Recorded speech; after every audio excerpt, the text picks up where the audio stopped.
Uzbekistan, come to Dubai.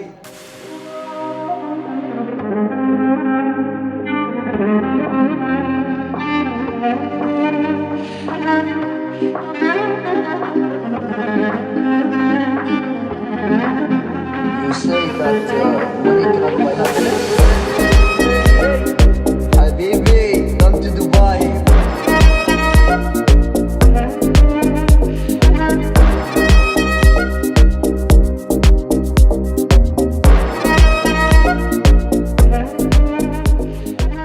Habibi.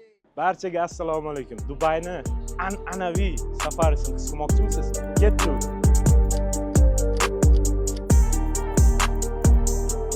Mehmonxonadan olingandan keyin to'g'ridan-to'g'ri safarining eng asosiy qismlaridan bo'lmish baggi haydashga kelasiz. Bu yerda bir qancha baggilar bor, mana narx-navosi ko'rsatilgan bo'ladi, price list bo'ladi, ammo lekin buni o'zingiz savdolashib, bemalol narxini tushirsa bo'ladi. Qani, ketdik.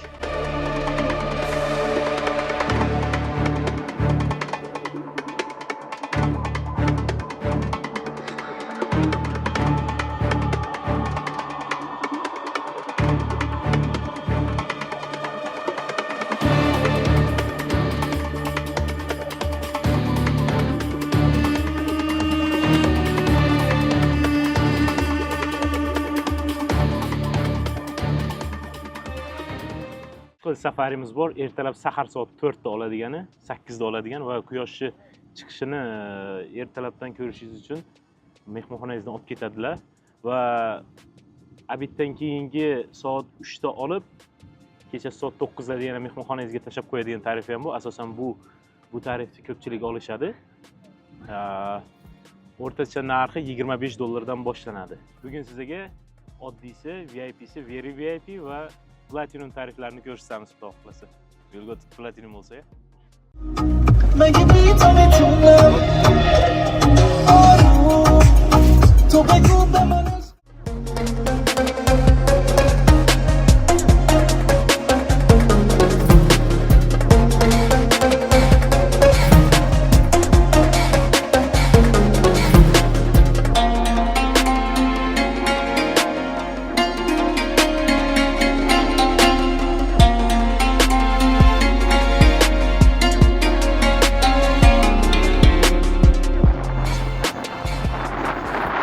Safarimizning eng oxirgi qismlaridan biri bu kemping, ya'ni lageriga kelish. Bu tarafda mana tuyalar bo'ladi. Bemalol chiqib tekinga aylansa bo'ladi. Endi ketdik. Kategoriyalarni ko'rib chiqamiz. Bu yog'i eng oddiy kategoriyasi. Bemalol o'tirib, ovqatlanib, bu tarafda ovqatlar beriladi. Pastda o'tiriladi. Sahnada har xil shoular. Hozir video davomida shoularni ham ko'rsatamiz. Bu tarafi VIP. Ketdik. VIP yaxshi tarafi endi ovqatida farqi bo'ladi albatta. Hozir ovqatlarni ham ko'rsatamiz. Bu taraf very VIP, ya'ni bir kecha qolsa ham bo'ladi. Bu tarafda qolib, mana shu paytda kelib, ertalab soat 9-10 larda ham ketsa bo'ladi, bemalol qolib mana. Hozir bu yoqni ham ko'rsatamiz. Ketdik.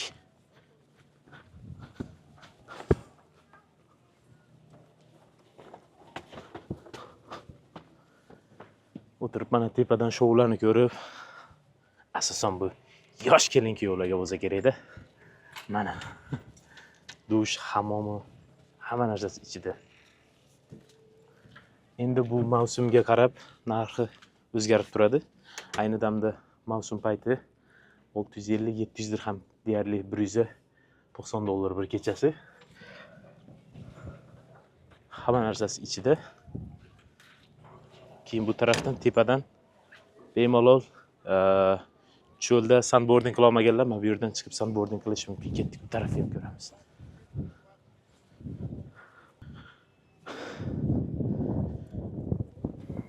Bu tepalikdan butun shou kaftingizda mujassam bo'lib turadi. Endi ketdik, ovqatlarni ko'ramiz. Bir-biridan farq qilib ko'rsatamiz, ya'ni farqlar. Endi ovqatlar bilan tanishib chiqamiz. Ketdik. Yana somsa. Wow. Bu VIP anaqaga kategoriya uchun hali endi ertaroq yetib kelganimiz uchun ayrim ovqatlari hali tayyor emas ekan. Qovurilgan kartoshka, chicken nuggets bo'lar ekan mana. Xo'p, bu yerda ham somsa. Xo'sh, bu ochilmagan ekan endi. Menimcha yo guruch bo'ladi, yo qovurilgan kartoshka bo'ladi. Bu yoqda chicken biryani, chicken mich. Nima ekan bu? O, qovurdoq. Bu yoqda ham chicken sho'rva. Juda zo'r. Eng qizig'i mana bu-da. Wow. Enjoy. Bu VIP nimasida, kategoriyasida beriladiganlar. Albatta, ertaroq yetib kelganimiz uchun ayrim ovqatlar hali tayyor emas. Hozir tomoshabinlarning hammasi yig'iladi mana bu yerda. Odam to'lib ketadi. O'sha payt ovqatlarni to'liq olamiz yana.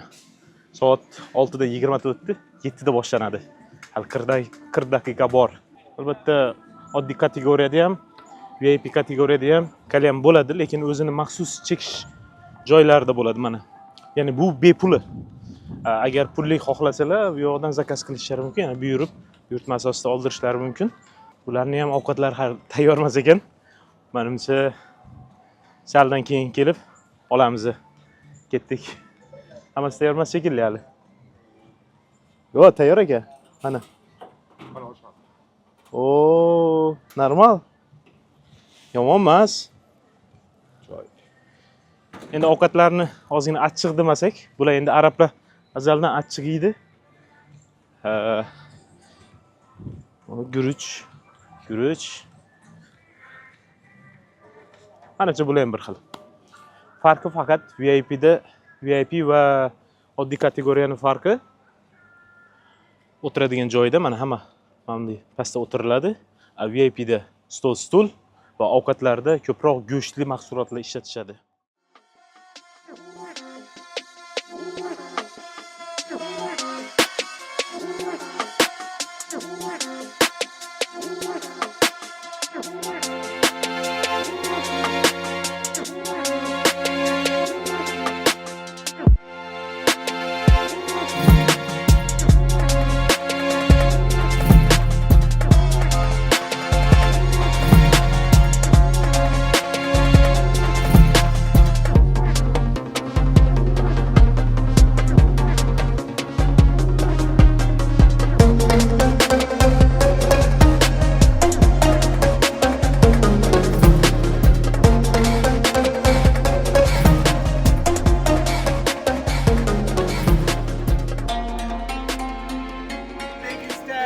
Come to Dubai.